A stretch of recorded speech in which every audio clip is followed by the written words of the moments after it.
Good day! I greet you in the precious name of Jesus Christ. Paul's moment of surrender occurred on the road to Damascus after he was struck by a blinding light. For others, less drastic methods are needed to get their attention. Regardless, surrender is never just a one-time event.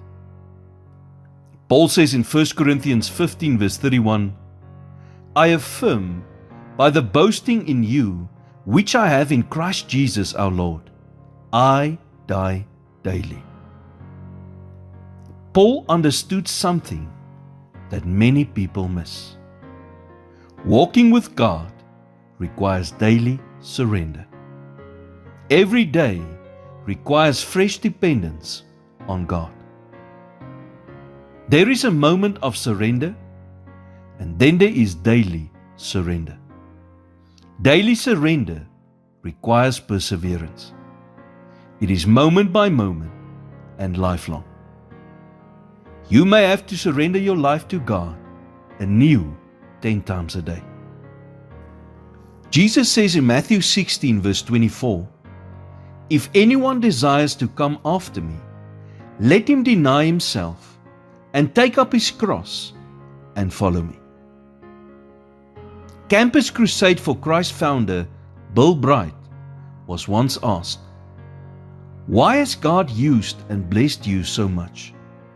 And his answer was, When I was a young man, I made a contract with God. I literally wrote it out and signed it at the bottom. It said, From this day forward, I am a slave to Jesus Christ. Have you ever signed such a contract with God?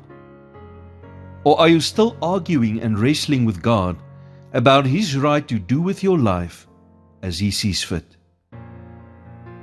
Make sure you surrender your life completely to God's grace, love, and wisdom. A person must first come to the end of themselves before they can truly live. Lord, I come before you today and ask for the grace to die to myself and to surrender my will and desires so that I can live more devotedly to you. May I become less so that you can become more in my life. Help me to lay down my life daily in all areas and in all aspects. In Jesus' name I pray. Amen.